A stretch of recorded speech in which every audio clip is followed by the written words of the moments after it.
तो पूरनमल, यही कथा है ना। पूरनमल के लिए शिष्यों ने जिद किया कि इनको भी भिक्षा मांगने जाना पड़ेगा। गुरु मजबूर हो गया, क्योंकि जब ज्यादा शिष्य गुरु के ऊपर टूट पड़ते हैं तो गुरु भी मजबूर हो जाता है।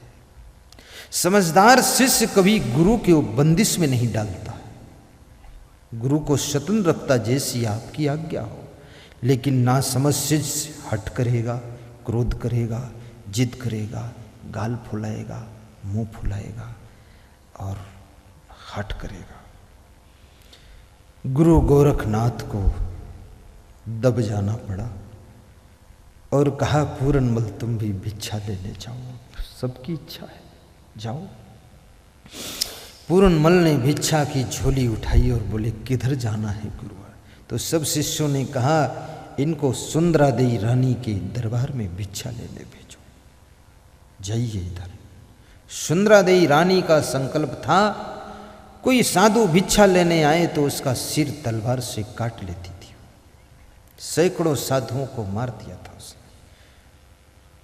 एक हाथ में भिक्षा, दूसरे हाथ में तलवार। जब भिक्षा देती थी तो सिर कलम कर देती थी। सब शिष्यों ने सोचा, पूरनमल को सुंदरादेवी रानी के दरबार में भेजूं, सिर कलम हो जाए, बात खत्म हो जाए।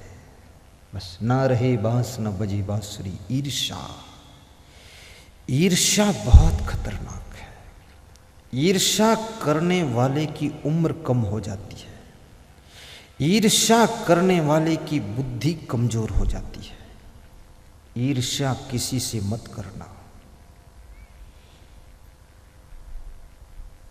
धीरे धीरे पूरनमल सुंदरादेवी रानी के घर की ओर बढ़ रहे। रास्ते में जिसका घर मिलता है सब रोकते, वहां मत जाओ, हम भिक्षा दे देंगे, लेकर लौट जाओ, मर जाओगे बाबा। पूरनमल इतना सुंदर शरीर, सुंदर स्वभाव। पूरनमल ने कहा, गुरु का आदेश, मरूं या जिंदा रहूं, जाऊंगा। सुंदरादेवी रानी के द्वार पर पूरनमल अलख जगाते हैं, अलख निरंजन, बाबा जी आए हैं, भिक्षा लाइए, भिक्षाम देही। सुंदरादेवी रानी ने अपनी दासी को भेजा, देखो कौन है। दासी आई, पूरनमल का दर्शन किया, खड़ी रह गई। देर बाद लौटकर वापस गई। रानी ने पूछा, इतनी देर क्यों लगाई? माफ करो रानी, इतना सुंदर साधु आया है कि वापस लौटने के लिए मेरे पैर भूल ही गए, खड़ी रह गई मैं।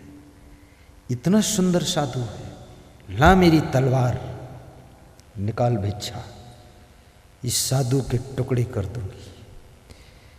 दासी ने पैर पकड़ लिया कि मत मारना, तुम्हारा क्या बिगाड़ा है इसे?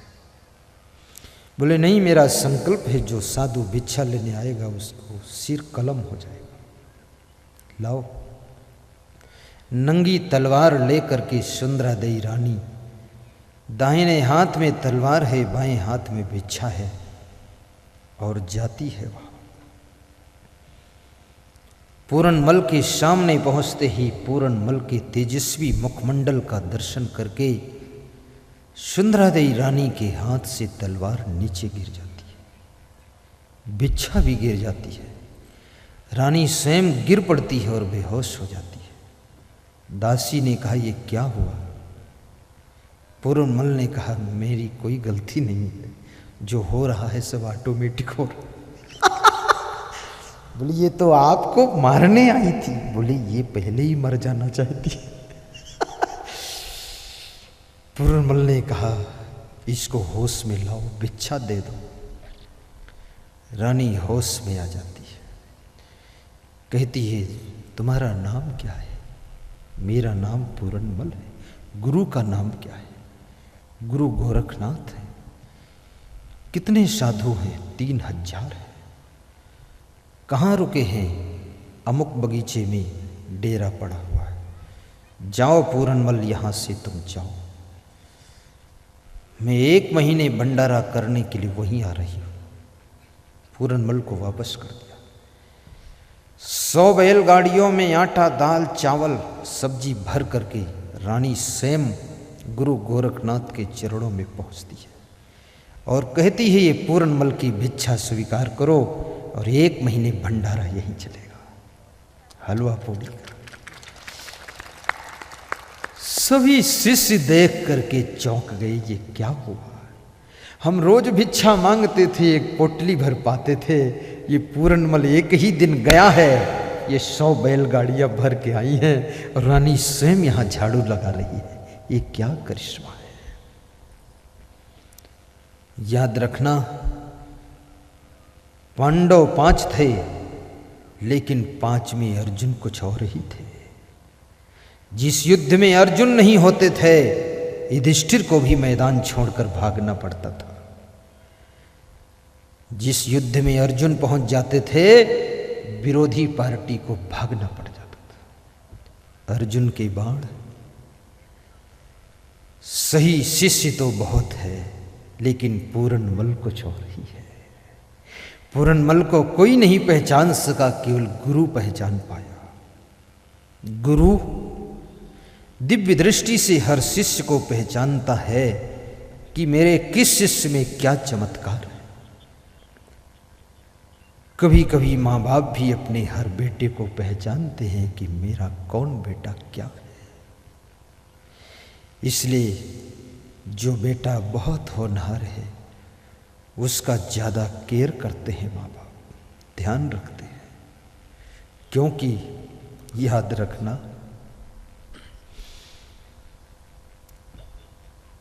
100 बकरियों में जितना बल होता है, 1 हाथी में उससे भी ज़्यादा बल होता है।